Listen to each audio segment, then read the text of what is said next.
When humanity walks out on the Galactic Council, the universe plunges into chaos, leaving behind a collapsing civilization, rising tyrants, and an ancient terror awakening in the void. The Grand Assembly Hall of the Galactic Council stretched across 3 kilometers of polished crystalline floor, its dome reaching toward the artificial stars that lit the station orbiting Nexus Prime. Representatives from 1,200 species filled the amphitheater-style seating, their various forms of communication creating a symphony of clicks, whistles, telepathic hums, and translated voices. Before we go any further, comment where in the world you are watching from and make sure to subscribe because tomorrow's story is one you don't want to miss. At the center podium stood Ambassador Elena Rodriguez, her simple black diplomatic uniform, a stark contrast to the elaborate ceremonial garments worn by most other delegates. Her dark eyes swept across the assembly as she held the resignation document, a simple piece of earth paper that would change the galaxy forever. Honored members of the Galactic Council, Elena began, her voice carrying clearly through the translation. Matrix, for 237 years, humanity has served alongside you, contributing our resources, our knowledge, and our lives to the cause of galactic peace and prosperity. The Zephyrin delegation's crystalline forms chimed in what their translator rendered as dismissive laughter. High Counselor Vexthari of the Dominion Coalition leaned forward on his 6 legs, his compound eyes glittering with what humans had learned to recognize as contempt. The humans speak of contribution. Vexthari's synthetic voice crackled through the speakers. Yet in every vote of consequence, they oppose the will of the majority. They refuse to accept their place in the natural order. Elena's jaw tightened slightly, but her voice remained steady. We oppose tyranny masked as democracy. We refuse to participate in a system where the strong devour the weak and call it justice. The assembly erupted. Delegates rose from their seats, appendages waving, vocalizations creating a cacophony that the translation system struggled to parse. At the raised days, Supreme Chancellor Morden, an ancient being whose species had founded the Council millennia ago, raised one of his forearms for silence. The humans have always been difficult. Morden's telepathic voice echoed in every mind present. But surely Ambassador Rodriguez does not mean to suggest. I mean exactly what I'm about to do. Elena interrupted, a breach of protocol that sent shockwaves through the assembly. She held up the document. By unanimous vote of the United Earth Government and with the full support of all human colonies, protectorates, and allied worlds, humanity hereby withdraws from the Galactic Council, effective immediately. She placed the paper on the podium scanner. The holographic display above the hall showed the document's contents in 300 languages simultaneously. The silence that followed was more deafening than the previous chaos. Furthermore, Elena continued, all human-controlled systems, all human-built infrastructure, all human-provided technology, and all human-mediated trade agreements are hereby declared null and void. We will honor existing humanitarian commitments for exactly 90 standard days to allow for orderly transitions. High Counselor Vexthari's chitinous body scraped against his seat as he stood. You cannot be serious. Humans control barely 3% of Council space. You are economically insignificant, militarily weak, that our departure should barely register. Elena replied coolly. Good day, honored delegates. Humanity wishes you well in your future endeavors. She turned and walked toward the exit, her security detail falling in behind her. The human delegation section emptied as diplomats, trade representatives, military liaisons, and civilian observers followed their ambassador out of the hall they would never see again. Behind them, the council erupted into chaos once more, but this time, the humans weren't there to hear it. 90 days later, the first sign that something was wrong came from the Outer Rim territories. Commander Zactyl of the Hegemony Border Fleet received the distress call while patrolling the former human trade route between the Centaur I cluster and the Vegan Confederacy. Commander, we're picking up multiple ships requesting emergency assistance, his communications officer reported. It's a refugee convoy, sir. Mixed species, over 300 vessels. Zactyl's scaled brow furrowed. Refugees. From where? The Outer Rim had been peaceful for decades, thanks largely to human peacekeeping efforts and their innovative conflict resolution programs. But the humans were gone now, had been for exactly 91 days. Put the lead ship on screen, he ordered. The face that appeared was that of a Kethmori captain, her normally pristine silver formatted and her usually proud bearing replaced by desperation. Hegemony vessel. This is Captain Salandra of the Merchant Fleet or Aura's Hope. We request immediate sanctuary. Our home system ... Our home system is gone. Gone. Zactyl leaned forward. What do you mean? Gone.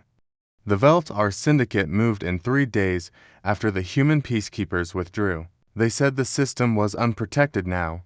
Unclaimed territory. They gave us 6 hours to evacuate before they began strip mining operations. The captain's voice broke. They didn't even wait for the deadline.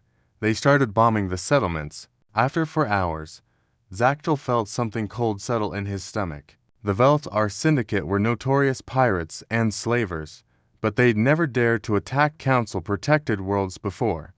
The humans' rapid response fleets and their terrifying reputation for never leaving anyone behind had kept predators like the Veltar in check.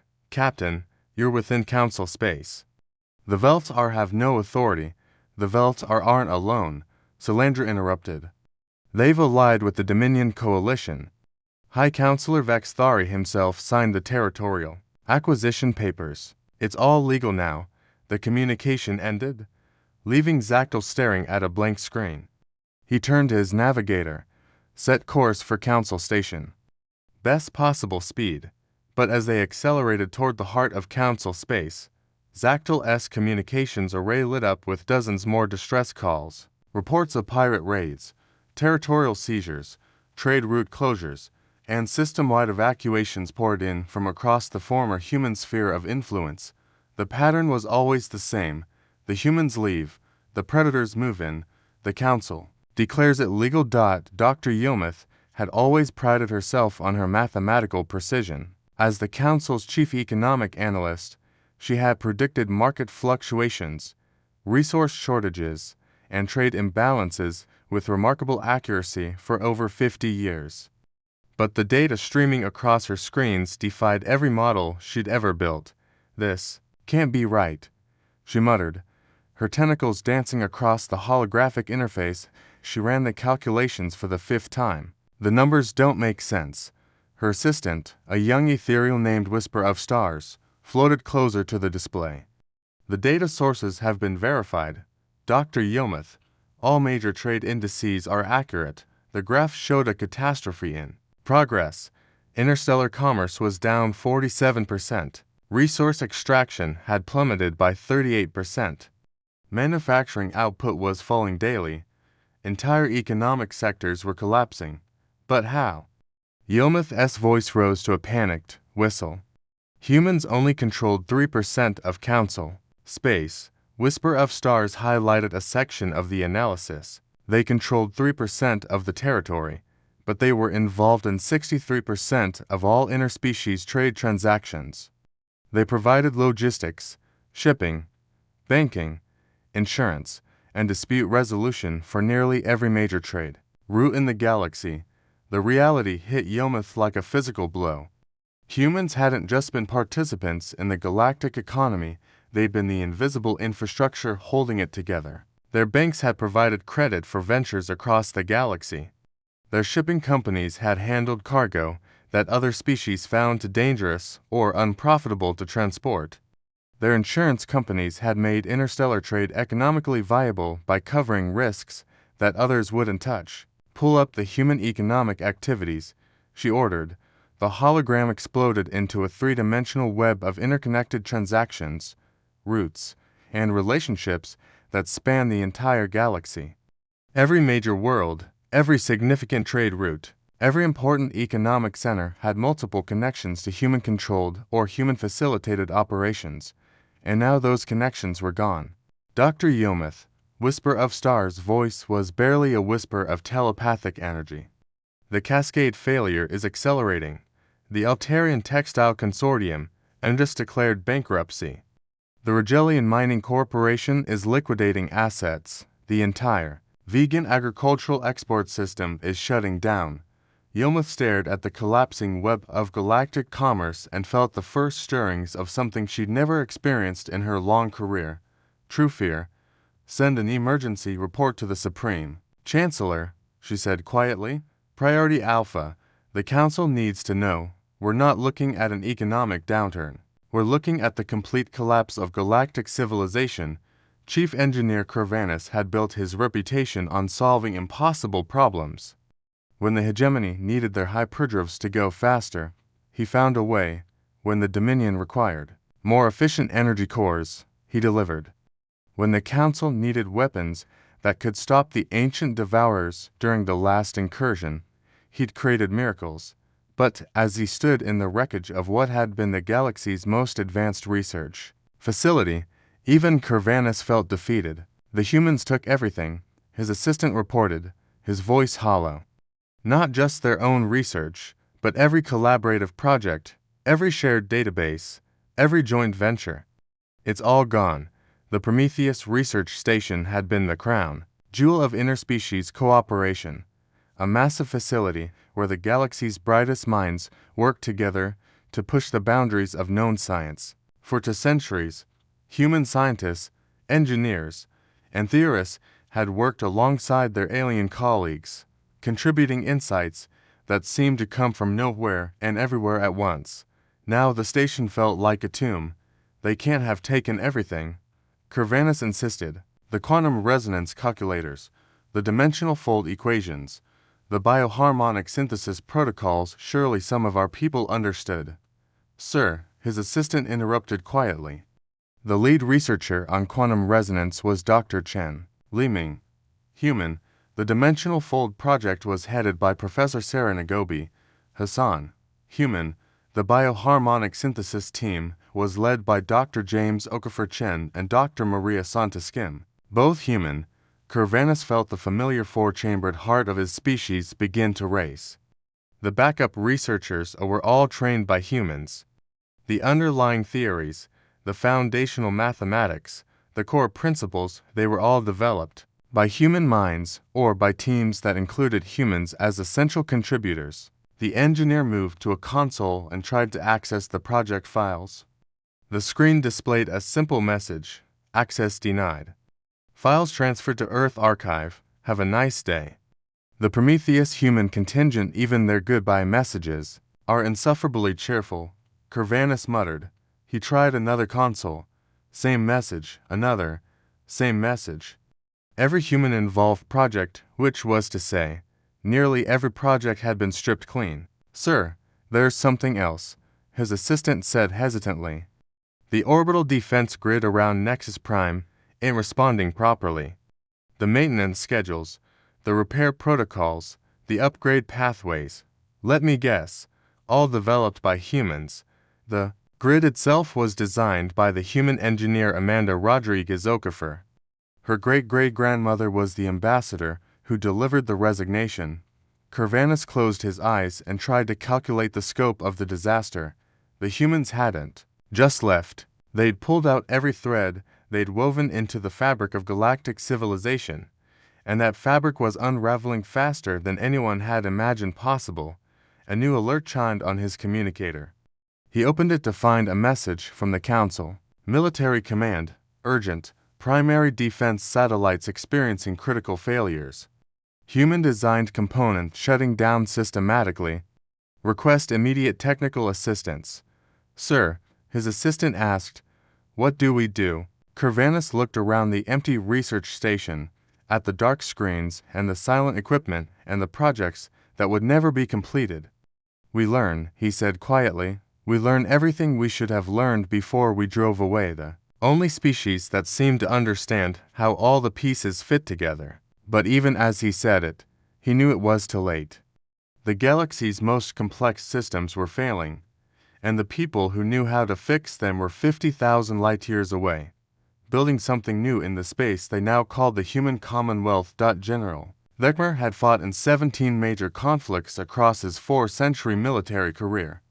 He'd seen civilizations rise and fall, watched entire species choose extinction over surrender, and stood witness to battles that reshaped the galaxy. But he'd never seen anything like the reports flooding his command center. "General, the outer rim is completely destabilized," his intelligence chief reported. 47 systems have gone dark in the past month.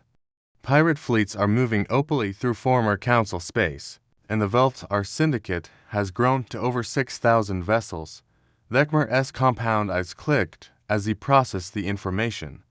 6,000. That's impossible. 3 months ago, they had maybe 300 ships. They're recruiting.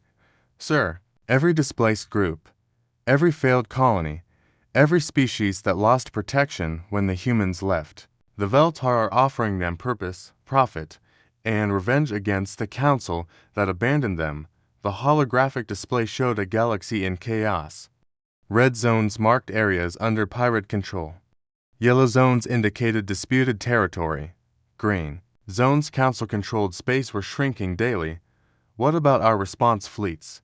Vecmer asked. His operations officer, a nervous young Keth Mori, cleared her throat. Sir, that's the problem. Our rapid response protocols were all built around human capabilities. Their ships were faster, their crews more adaptable, their intelligence networks more comprehensive. We used them as our mobile strike force while we focused on territorial defense. So adapt. We have more ships than they ever did?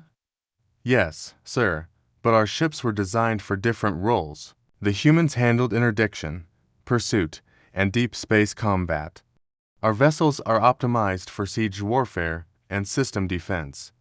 They're too slow to catch raiders and too specialized for the kind of multi-role missions the humans excelled at. Vecmer studied the tactical display. Red zones were expanding like an infection, spreading along the very trade routes that humans had once protected. What about our intelligence networks?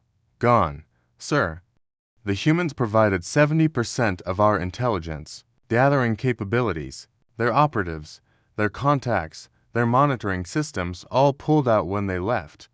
We're effectively blind outside of our core territories. A new alert flashed on the display. Vecmer opened it and felt his military bearing crack slightly. The Andromedans are mobilizing. The operations officers first stood on end. Sir, the Andromedan Empire. Our intelligence indicates they're assembling a massive invasion fleet. Estimated strength, over 10,000 capital ships. Vecmer's voice was grim. They're calling it a liberation force meant to free the galaxy from Council tyranny. But the Andromedans haven't been seen in this galaxy for millennia. The peace treaties were negotiated and guaranteed by human diplomatic corps. Vecmer finished. Guess what happens to treaties when the guarantors leave? The command center fell silent except for the constant chiming of new alerts. More systems going dark, more pirate fleets forming, more territorial disputes erupting into open warfare. General, the intelligence chief said quietly, there's one more thing. We've been monitoring communications from the human Commonwealth. They're not just building new colonies out there, they're building something else. Something big. What kind of something? We're not sure, sir. But the energy signatures are unprecedented. Whatever they're constructing, it's on a scale we've never seen before. Vecmer stared at the tactical display, watching the galaxy tear itself apart, and wondered if the humans were building defenses against the chaos they'd left behind or if they were preparing for something even worse. The Grand Assembly Hall that had once hosted representatives from 1,200 species now echoed with empty seats. Only 600 delegates remained, representing the core worlds and species still loyal to the Council.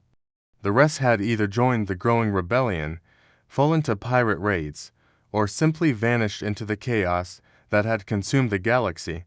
Supreme. Chancellor Mordaunt looked older than his 3,000 years as he called the emergency session to order. His telepathic voice, once commanding and confident, now carried undertones of desperation. Fellow members of the Galactic Council, he began, we face an unprecedented crisis. In the 6 months since humanity's departure, we have lost over half our member worlds.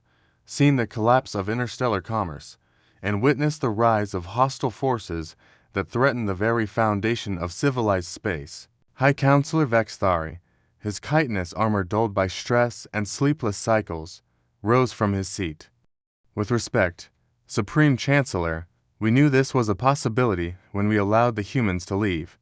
They were always disruptive, always challenging our authority. They were holding us together. The interruption came from Ambassador Silly Anna of the Ethereal Conclave, her normally calm telepathic voice crackling with emotion. Every analysis shows the same result. The humans were the glue binding our civilization. We thought they were troublemakers because they kept pointing out problems we didn't want to acknowledge. The assembly erupted in debate. Accusations flew between species. Blame was assigned and reassigned. Old grievances surfaced. Through it all, Morden watched the holographic display showing the galaxy's current state. A rapidly shrinking core of council space surrounded by chaos. Dr. Yometh's voice cut through the argument. Supreme Chancellor, if I may present the economic analysis, the display changed to show cascading economic charts. The collapse is accelerating. We've lost 81% of interstellar trade volume. Manufacturing is down 73%. Food distribution networks have collapsed across 47 sectors. Conservative estimates suggest we have perhaps 6 months before complete civilizational breakdown. A terrified silence fell over the assembly. Furthermore, Dr. Yometh continued, our projections indicate that the chaos will reach the core worlds within 90 days. When that happens, even our most secure systems will face famine, civil unrest, and potential governmental collapse. High Counselor Vexthari's voice was barely a whisper. What do you recommend? Dr. Yometh looked directly at Supreme Chancellor. Morden, contact the humans. Request emergency assistance. Offer whatever concessions are necessary to restore their cooperation. Absolutely not. Another delegate roared, we are the Galactic Council. We do not beg for help from a species that represents 3% of galactic territory. That 3% is currently the only stable region in the galaxy. Ambassador Silly Ann replied coldly. Their territory is expanding as refugees flee to human Commonwealth space. Their economy is growing while ours collapses. Their military is the only force successfully containing the various pirate fleets and hostile incursions. Supreme Chancellor Morden raised an arm for silence. The human ambassador made it clear during their departure that they would honor humanitarian commitments, perhaps if we approached them not as supplicants, but as partners in addressing the galaxy's humanitarian crisis. They'll laugh at us, Vexthari said bitterly. The humans always said this would happen. They warned us repeatedly about over-centralization, about ignoring the needs of rim worlds, about the fragility of the systems we'd built. We dismissed their concerns as primitive thinking. General Vekmer stood, his military bearing impressive despite the circumstances. Supreme Chancellor, I've been monitoring human Commonwealth activities. They're not just dealing with refugees and defending their space. They're building something massive in the void between galaxies. Energy signatures suggest construction. On a stellar scale, construction of what? Unknown, sir. But given humanity's track record for solving impossible problems. The general paused. I believe they're preparing for something we haven't even imagined yet. Morden closed his ancient eyes and felt the weight of civilizational failure pressing down on him. Send a message to the human Commonwealth. Request a meeting with their leadership. Indicate our willingness to discuss new arrangements, and, if they refuse, Vexthari asked. Morden opened his eyes and looked around the half-empty assembly hall. Then we face the consequences of our choices, but I suspect the humans won't refuse. Despite everything, they've never abandoned anyone who genuinely needed help. The Supreme Chancellor hoped he was right, because if the humans said no, the galaxy as they knew it would end within the year. Ambassador Elena Rodriguez stood on the observation deck of New Geneva Station, watching the construction of humanity's greatest project through the transparent aluminum viewport. The Nexus array stretched across 3 light-years of carefully controlled space, its components dwarfing even the largest human megastructures. It was beautiful, terrible, and completely necessary. "Mum, the Council's message has been received and analyzed," her aide reported. "They're requesting emergency talks." Elena didn't turn from the viewport. "What's their offering position?" "Surprisingly reasonable. They're acknowledging that their previous governance model was flawed and expressing willingness to restructure the Council's decision-making processes. They're also requesting immediate humanitarian assistance for the refugee crisis, and their understanding of the current situation, limited but improving. They recognize that the economic collapse is irreversible under their current systems. They understand that the military situation is beyond their capacity to handle. But they don't fully grasp the scope of what's coming." Elena finally turned, her expression grim. "Show them in real time." The aide activated a holographic display showing the galactic situation. The familiar spiral arms were now divided into distinct zones: the shrinking blue of Council space, the red chaos of pirate territories, the growing purple of the Andromedan invasion fleet, and the expanding green of human Commonwealth space. But there was something new on the display, a massive orange zone moving in from the galactic rim. "The Devourers are returning," Elena said quietly. "Our deep space monitoring stations detected the first wave 6 months ago. Conservative estimates put their arrival in Council space at 18 months. Best case scenario, 12 months. Her aide paled. The Devourers were the galaxy's nightmare ancient machines that consumed entire star systems, converting matter into more of themselves. The last incursion had nearly ended galactic civilization. Only a desperate alliance of every species in the galaxy had managed to drive them back into the void between galaxies. The Council doesn't know. Their long-range monitoring capabilities left with us," Elena replied. "They're so focused on the immediate crisis that they haven't noticed the approaching extinction event. What do we do?" Elena looked back at the Nexus array, watching as automated construction platforms assembled components the size of small moons. "We finish the array, we save who we can, and we pray that our calculations are correct, and the Council's request for talks, accept it. Schedule the meeting for New Geneva in 1 week. Full diplomatic protocols." Elena's expression softened slightly. "Despite everything, they're still our former allies. They deserve to understand what's coming and what we're prepared to do about it. Should I inform them about the Devourer detection? No. Let's see if they're willing to listen first. If they are, we'll share everything. If they're not... double quotes." Elena trailed off, watching the construction continue. "If they're not, we'll save who we can and mourn the rest." The aide departed, leaving Elena alone with her thoughts and the greatest construction project in galactic history. The Nexus array would either save the galaxy or ensure that something survived its destruction. But first, humanity had to convince their former colleagues that the time for politics and pride had ended. The time for survival had begun. The conference room aboard New Geneva Station had been designed to accommodate every known form of sapient life in the galaxy. The holographic conference table could be adjusted for any height. The atmospheric controls could maintain dozens of different breathing mixtures simultaneously, and the universal translation matrix could handle over 3 million languages and dialects. Elena Rodriguez sat at one end of the table, flanked by President Chen Wei-lin of the United Earth Government and Admiral Sarah Jackson of the Commonwealth Defense Force. At the other end sat Supreme Chancellor Morden, High Counselor Vex Thari, and General Vekmer, the delegation looking smaller and more fragile than Elena remembered. "Thank you for agreeing to meet with us," Morden began, his telepathic voice carrying genuine humility. "The Council recognizes that our previous relationship ended... poorly. That's one way to put it," Admiral Jackson muttered, earning a sharp look from Elena. President Chen leaned forward. "Supreme Chancellor, we're prepared to offer immediate humanitarian assistance to refugee populations and emergency economic support to prevent civilizational collapse.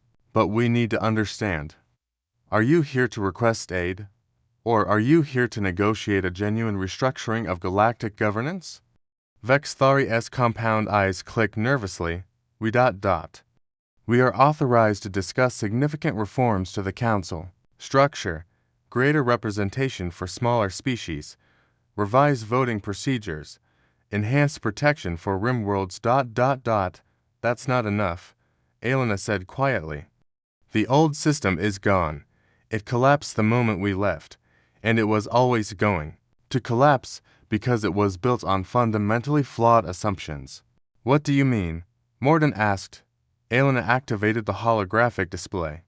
The galaxy appeared between them, showing the current crisis in stark detail. You built a system that prioritized stability over adaptability, consensus over effectiveness, control over cooperation. Every time we proposed changes that would make the system more resilient, you voted them down because they threatened existing power structures. The humans were always pushing for changes, Vexthari said defensively. Constant modifications, new procedures, experimental programs, because we could see the failure modes, President Chen interrupted. Your system worked fine as long as conditions remained stable. But the moment any real stress was applied, economic disruption, military threat, social change, it started breaking down. General Vecmer spoke for the first time. What are you proposing? Elena looked at her colleagues, then back at the Council delegation. We're proposing that the Galactic Council be dissolved and replaced with a new governmental structure, the Galactic Federation. The silence was profound. The Federation would be based on principles of subsidiarity, local governance wherever possible, higher-level intervention only when necessary. Representation would be based on contribution rather than territory.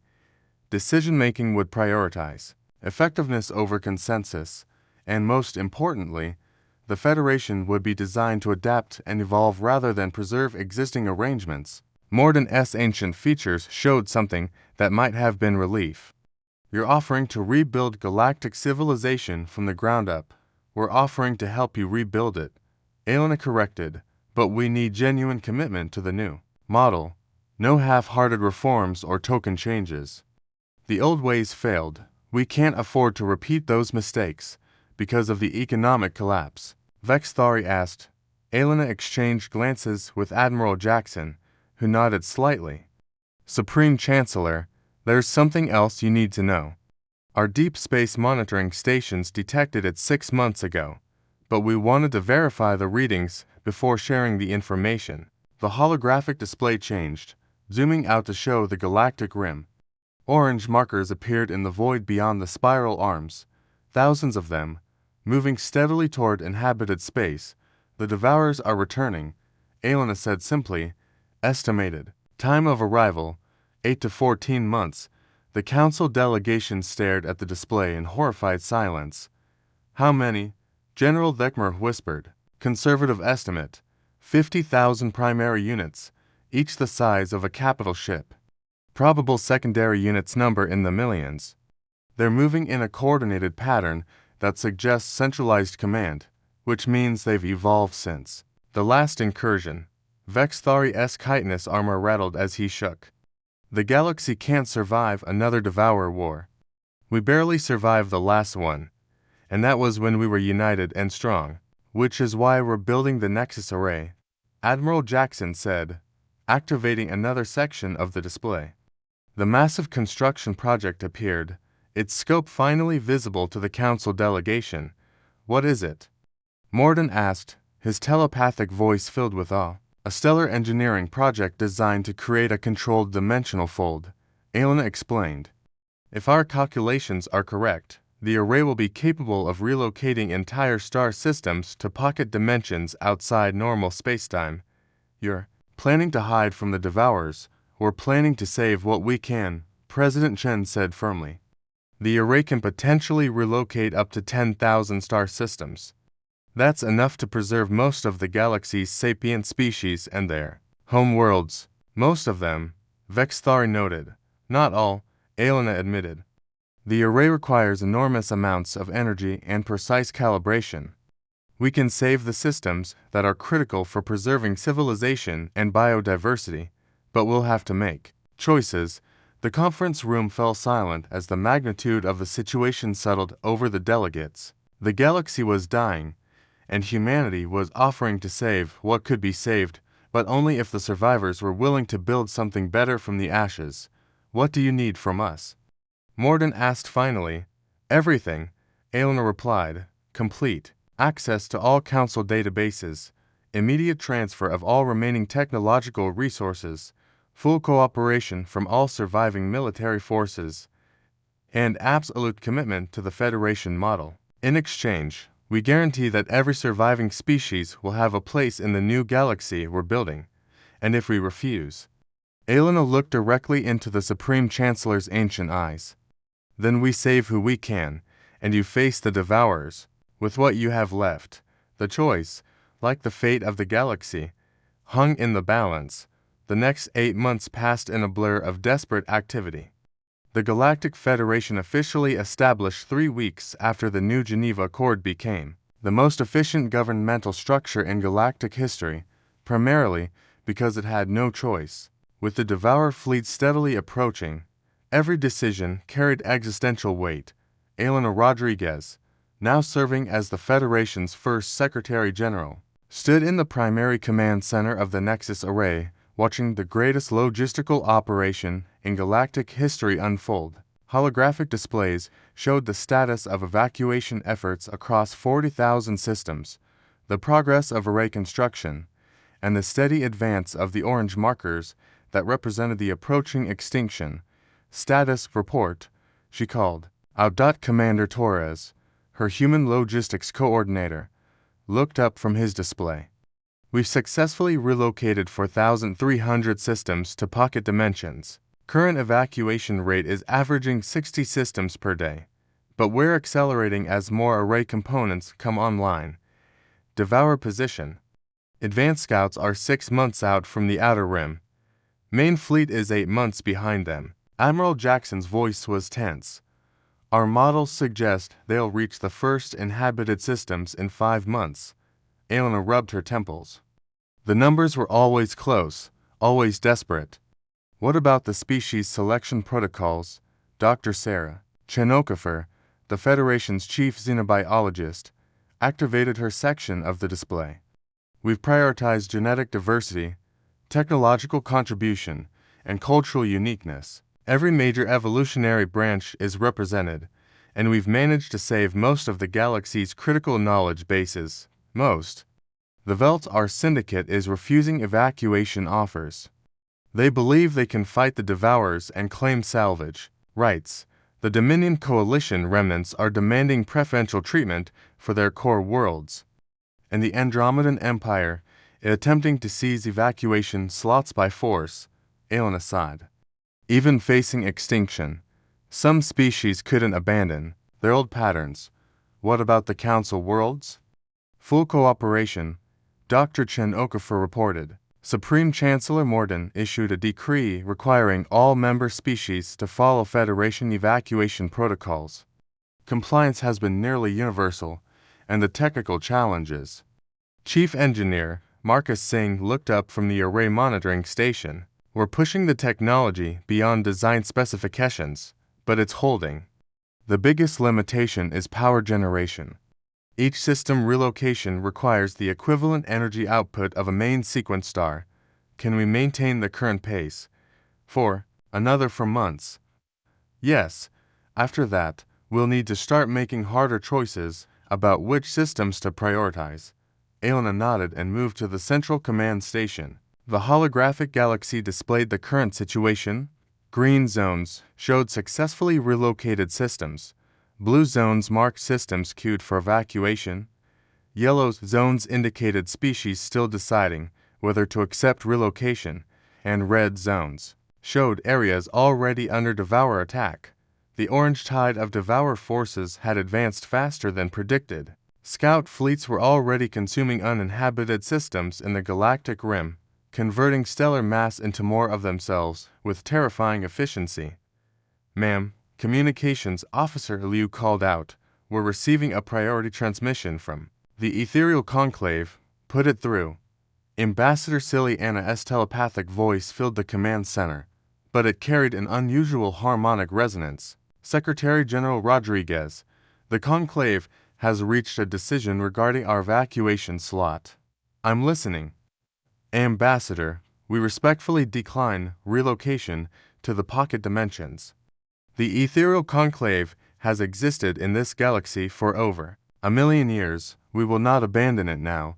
Elena felt her heart sink. The ethereals were one of the galaxy's oldest and most advanced species, their collective consciousness spanning millions of individuals across hundreds of worlds. Ambassador, with respect, the Devourer fleet will consume everything in its path. There won't be a galaxy left to defend. We understand the mathematics, Secretary General. But we also understand something your species may not fully grasp. We are not just inhabitants of this galaxy, we are part of it. Our consciousness is quantum entangled with the stellar formations, the gravitational fields, the very fabric of space-time in this region. To leave would be to die in a way that transcends mere physical destruction. Elena closed her eyes, understanding the implications. You're going to fight them. We're going to do what the ethereals have always done. We're going to think of something impossible and then make it possible. Our mathematicians have been working on theoretical frameworks that might allow us to turn the Devourer's own consumption process against them. Ambassador, we're uploading our research to the Federation databases now. If we fail, perhaps your species will find a way to succeed where we could not. If we succeed... The telepathic voice carried something that might have been a smile. If we succeed, there might still be a galaxy for your relocated systems to return to someday. The transmission ended, leaving the command center in solemn silence. How many systems are we losing? Elena asked quietly. Dr. Chenokafer checked her displays. 843 ethereal worlds, plus approximately 200 systems in allied space that have chosen to stand with them. Over 1,000 star systems, billions of sapient beings, choosing to face certain destruction rather than abandon their home galaxy.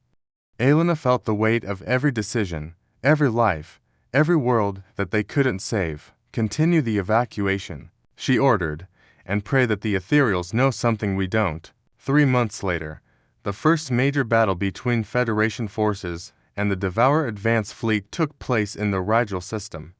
Admiral Sarah Jackson commanded the defense from the bridge of the FSS Determination, humanity's most advanced warship, flanked by vessels from 47 different species. Enemy contact, reported Lieutenant Commander Zara Okafor Singh from the tactical station. 200 Devourer primary units, estimated for 1,000 secondary units. They're maintaining formation and advancing on the inhabited worlds. Admiral Jackson studied the tactical display. The Devourers moved with mechanical precision, their dark hulls absorbing sensor radiation and making accurate targeting difficult. Each primary unit was the size of a human dreadnought, but far more advanced, carrying weapons that could crack planets and shields that had never been successfully penetrated. Fleet status: all ships report ready. Admiral, we have 63 capital ships, 215 heavy cruisers, and over 800 support vessels. The Kethmori contingent has deployed their new quantum torpedoes, and the Zephyrian crystal ships are resonating at optimal frequencies. Jackson nodded. It was the largest combined fleet in galactic history, representing the best of 47 species military technology. It was also completely inadequate for the task ahead. All ships. This is Admiral Jackson. We all know the math. We can't win this fight in any conventional sense. Our job is to buy time for the evacuation fleets and to gather intelligence on Devourer capabilities. Every minute we hold them here is another 1,000 civilians who make it to safety. The response came from throughout the fleet, in dozens of languages, but with a single message: understood. Kethmori Squadron, begin long-range bombardment. Zephyrian Resonance Wing, full harmonic assault. All human vessels, implement Protocol 7. The battle that followed would be studied by military historians for centuries. the combined fleet fought with desperate brilliance, using tactics that no single species could have conceived. Kethmori quantum torpedoes phased through Devour shields to strike hull directly. Zephyrian crystal ships generated harmonic frequencies that disrupted Devour coordination systems. Human vessels used their superior speed and maneuverability to conduct Hitandron attacks that slowly degraded the enemy formation. For 6 hours, the impossible happened. The combined fleet held the line, but the Devourers adapted. Admiral, there, changing their shield configurations, Lieutenant Commander Okafor Singh reported. The quantum torpedoes are no longer penetrating, and they're generating counter frequencies that are neutralizing the Zephyrian harmonics. Jackson watched as the tactical display shifted. The Devourers had learned, evolved, adapted their technology in real time to counter every tactic the combined fleet employed. It was exactly what the military analysts had predicted and exactly what made them so terrifying. All ships, initiate withdrawal. Fighting retreat, pattern Delta. Admiral, came a transmission from Captain Salandra of the Kethmori. Flagship Bright Honor. The evacuation transports are still loading civilians from the inner worlds. They need another 2 hours. Jackson looked at the tactical display. The Devourers were advancing steadily, their formation now optimized to counter every weapon the Federation fleet possessed. In 2 hours, they would be in bombardment range of the inhabited worlds. Fleet Command, this is Admiral Jackson. Prepare for Protocol Omega. The command channel fell silent. Protocol Omega was the Federation's last resort, the deliberate destruction of inhabited worlds to deny resources to the Devourers. Admiral, came a new voice on the channel. It was Ambassador Silly Anna of the Ethereal Conclave, transmitting from somewhere in the inner system. This is not yet the time for such measures. Ambassador, with respect, the evacuation can be completed in time. If we don't deny the system to the Devourers, Admiral, please maintain position for 60 more seconds. Trust us.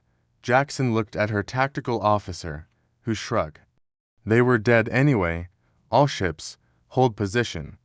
Stand by. For 60 seconds, the Federation fleet hung in space as the Devourer formation approached. Then something impossible happened. The Devourers stopped. Tactical.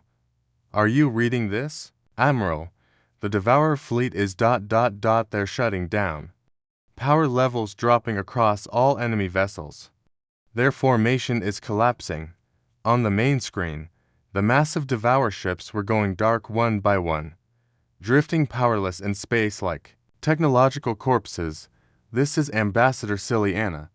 The Ethereal Conclave has successfully implemented a quantum consciousness virus. It spreads through the Devourer's collective neural network, introducing recursive logical paradoxes that force shutdown of all higher functions.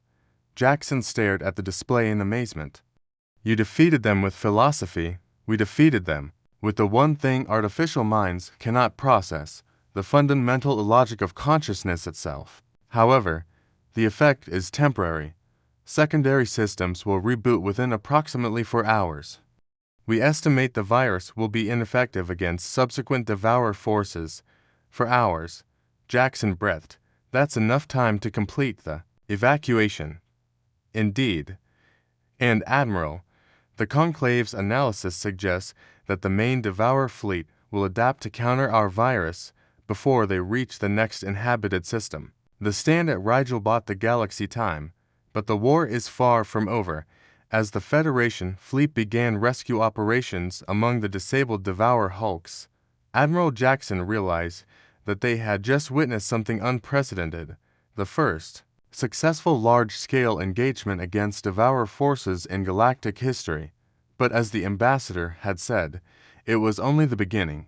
Before we go any further, comment where in the world you are watching from and make sure to subscribe because tomorrow's story is one you don't want to miss. 6 months after the Battle of Rigel, Elena Rodriguez stood in the Nexus Array's primary control center, watching the final phase of the greatest evacuation in galactic history. The holographic display showed their progress. 9,847 star systems successfully relocated to pocket dimensions, with only 153 systems remaining in the evacuation queue. The mathematics were brutal and precise. The main Devourer fleet would reach the core worlds in 72 hours. The array could relocate perhaps 50 more systems before the power grid became vulnerable to attack. Over 100 inhabited worlds would have to be abandoned. Final evacuation list confirmed, Dr. Chen Okafor reported, her voice heavy with the weight of impossible choices. We're prioritizing maximum genetic diversity and critical infrastructure. The selected systems represent the best chance for long-term civilization survival.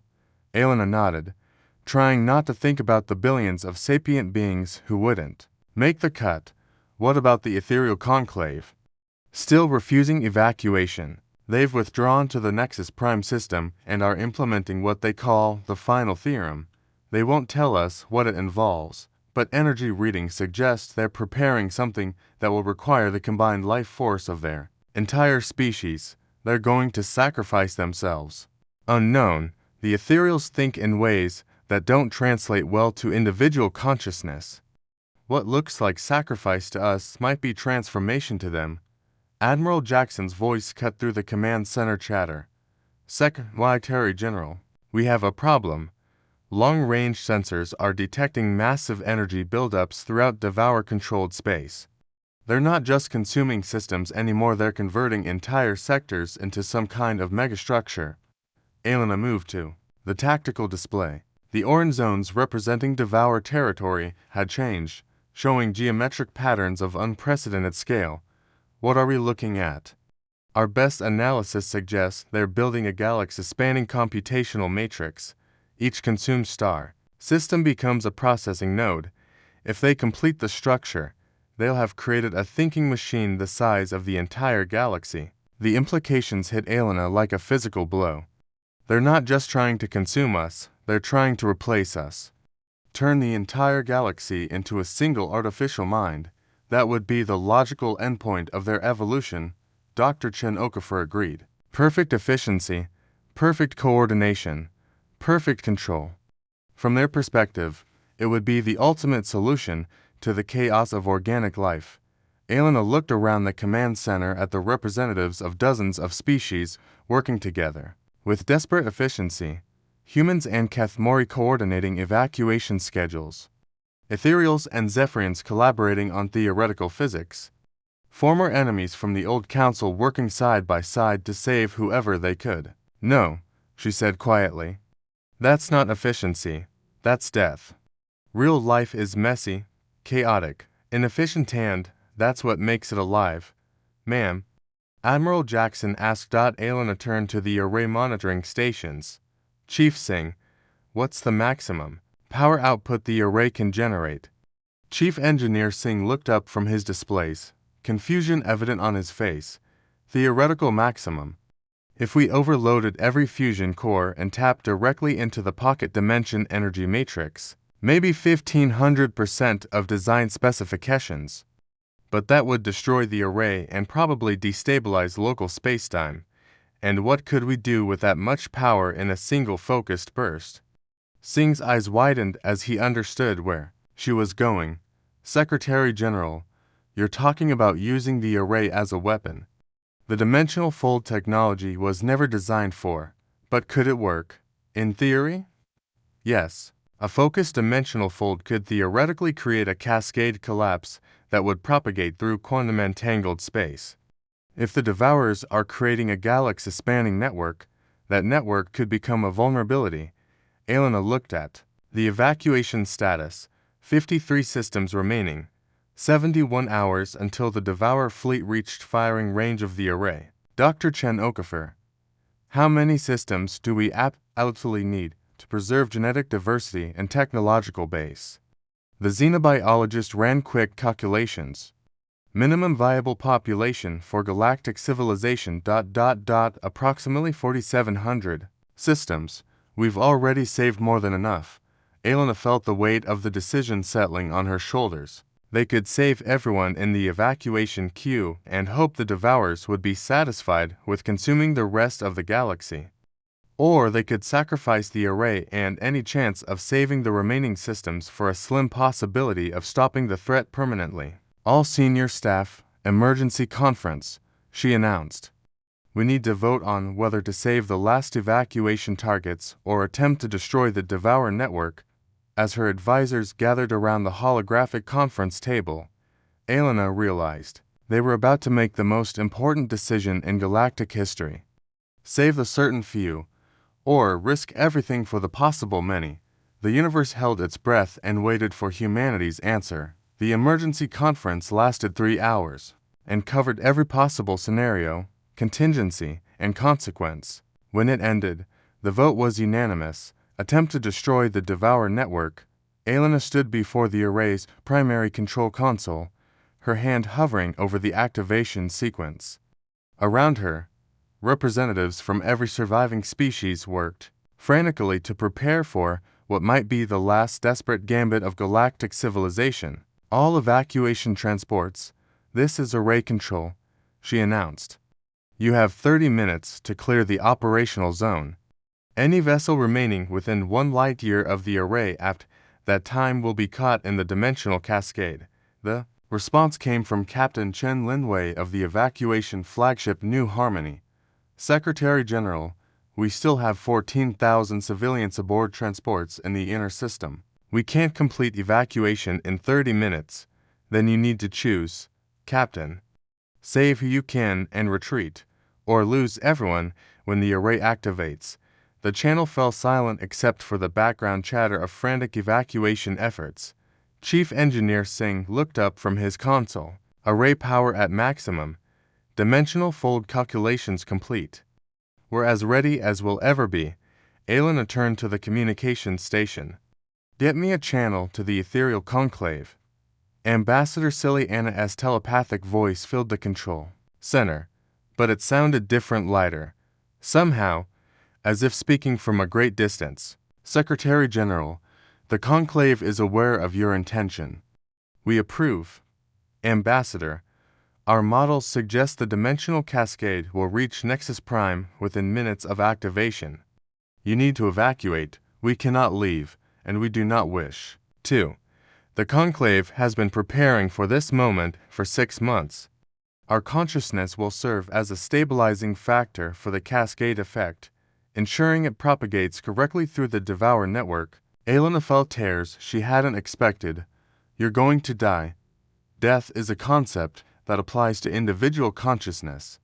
The conclave transcends such limitations. We will become part of the cascade itself, guiding it to ensure maximum effectiveness. Against the Devour Matrix. How many of your people? All of us, Secretary General. Every ethereal in the galaxy. We calculated that partial commitment would be insufficient. This requires everything we are and everything we have ever been. The magnitude of the sacrifice hit Elena like a physical blow. An entire species, millions of years of evolution, billions of individual minds, countless achievements and dreams, and hopes willing to erase themselves from existence for the slim chance of saving everyone else. Admiral Jackson reports all military vessels clear of the Cascade Zone. Communications Officer Liu announced. Evacuation transports are retreating at maximum velocity. We have confirmation that 8,847 civilians made it aboard the last ships. Elena closed her eyes, thinking of the 5,153 people who hadn't made it, the systems they couldn't save, the choices that had led to this moment. When she opened them, her resolve was absolute. Chief Singh, initiate array overload sequence. Overload sequence initiated. Power building to 1500% of design specifications. Dimensional fold matrix stabilizing. Time to cascade initiation. 60 seconds. Elena opened a channel to every ship, every station, every surviving outpost in the galaxy. This is Secretary General Elena Rodriguez of the Galactic Federation. In 60 seconds, we will attempt to destroy the Devour network using a dimensional cascade generated by the Nexus Array. If we succeed, the threat to galactic civilization will end. If we fail, those of you in the pocket dimensions will be the only survivors of our species. She paused, looking around the control center at the beings who had chosen to stay behind and operate the array until the last possible moment, regardless of the outcome. Remember this, we didn't run. We didn't hide. We didn't accept extinction quietly. We stood together, every species that ever dreamed of something better, and we fought for the right to exist as we choose to exist. Whatever happens next, that legacy will survive. 30 seconds to cascade initiation, Singh announced. Elena looked at the tactical display one last time. The orange tide of devourer forces covered nearly half the galaxy, their geometric patterns beautiful and terrible and utterly alien. Soon, those patterns would either be destroyed completely or spread to consume everything that remained. 10 seconds, around the control center. Her staff began the final shutdown procedures. Emergency evacuation pods were launching from the array's secondary stations, carrying the skeleton crew that had volunteered to stay until the absolute last moment. 5 seconds. Elena kept her hand on the activation console, ready to override the automatic sequence if anything went wrong in the final moments. Cascade initiation in 3 to 1 now. The Nexus Array, humanity's greatest achievement and final gift to the galaxy, tore itself apart in a controlled explosion of dimensional energy that propagated outward at faster than light speeds, carrying with it the combined will of every species that refused to surrender to extinction. And in the depths of space near Nexus Prime, the collective consciousness of the ethereal conclave guided the cascade toward its target, their million-year existence distilled into a single moment of perfect sacrifice. The galaxy held its breath and waited to learn whether chaos or order would inherit the stars. Ambassador Elena Rodriguez, now President Elena Rodriguez of the Reformed Galactic Federation, stood in the observation lounge of New Geneva Station, watching the stars. But these weren't the same stars she'd grown up under. These were the stars of the pocket dimension that now housed the saved remnants of galactic civilization. The dimensional cascade had worked. Reports from automated monitoring stations in normal space confirmed that the Devourer network had collapsed completely, their galaxy-spanning computational matrix reduced to inert matter drifting through empty space. The threat that had terrorized the galaxy for millennia was finally ended, but the cost had been enormous. The final casualty reports are in, Dr. Sarah Chen Okafor said as she entered the lounge. We saved 9,847 star systems containing approximately 4 trillion sapient beings. Total galactic population before the crisis was estimated at 16 trillion. Elena nodded without turning from the viewport. 3/4 of all galactic life gone, the entire ethereal species extinct. Countless worlds, cultures, achievements lost, forever, but not meaningless.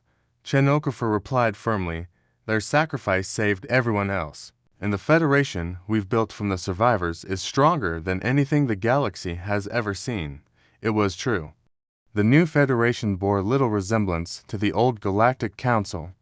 Built on principles of cooperation rather than dominance, adaptability rather than stability, it had already solved problems that had plagued galactic civilization for millennia. Trade was more efficient, conflicts were resolved faster, and innovation was accelerating at unprecedented rates. Any word from the exploration fleets? Elena asked. The first scouts returned to normal space yesterday. The galaxy is empty.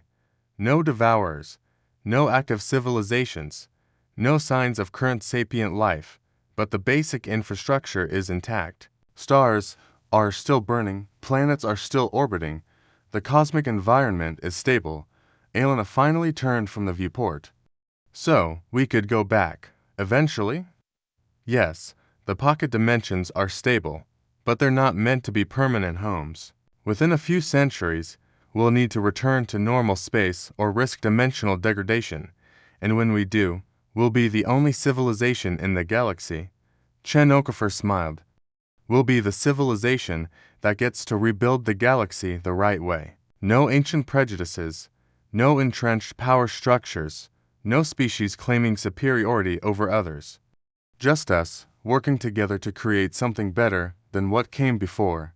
Elena looked around the observation lounge, noting the mixed groups of beings from dozens of species talking, working, and planning together. Human children played with young Kethmori, their games teaching both species new ways of thinking. Zephyrin crystalline forms resonated in harmony with human music, creating art that neither species could have imagined alone. President Rodriguez, came a voice from the lounge entrance. It was Captain Chen Linwei, now Admiral Chen Linwei of the Federation Deep Space Service. We're receiving a transmission you need to hear. From where? That's the interesting part. It's coming from normal space, but not from anywhere we have monitoring stations. The signal is ... unusual. Elena followed Admiral Chen to the communications center, where a team of technicians were working to clean up a transmission that seemed to fade in and out of coherence. Play it, Elena ordered. The signal resolved into something that might have been a voice, speaking in a language that the translation matrix couldn't identify, but somehow seemed familiar. To anyone who might be listening. This is ... Ethereal Collective Archive, maintained by ... Quantum Resonance in Dimensional Fold Space. If you are receiving this, the cascade was successful. Elena's heart stopped. That's impossible. The ethereals were destroyed in the cascade. The technician shook her head. The signal, incoming from any physical source, it's embedded in the quantum structure of space-time itself. Somehow, the ethereal consciousness survived by becoming part of the dimensional cascade. The signal strengthened, and Ambassador Silly Anna's familiar telepathic voice became clear. To our friends in the pocket dimensions. The galaxy is safe. The Devourer threat is ended? But you are not alone. Our consciousness persists in the quantum foam. We are the stars and the space between stars. We are the memory of what was and the possibility of what might be. Elena felt tears streaming down her face as she listened to the impossible voice of a species that had sacrificed everything to save everyone else. When you return to reclaim the galaxy. We will be here. Not as we were. But as something new. Something that transcends the boundaries between species. Between individual and collective. Between mortal and eternal. The galaxy awaits your return. And we will be waiting with it. The transmission faded, leaving the communication center in odd silence. Elena wiped her eyes and looked around at the mixed gathering of Federation citizens, human and alien, leader and citizen, survivor and rebuilder. Well, she said finally, I guess we have our answer about going home. Admiral Chen smiled. When do we start preparing the return fleets? Elena looked back toward the viewport, where the artificial stars of their pocket dimension provided light and warmth to the remnants of galactic civilization. But beyond that light lay the real galaxy, empty now, waiting to be filled again with life and hope and the endless possibility of sapient beings working together towards something greater than any of them could achieve alone. We start now, she said. We have a galaxy to rebuild. This story explores themes central to the HFY genre: human adaptability, cooperative problem-solving, and the idea that what makes humanity special in superior technology or overwhelming force, but rather our ability to bring out the best in others and to find solutions that transcend traditional thinking.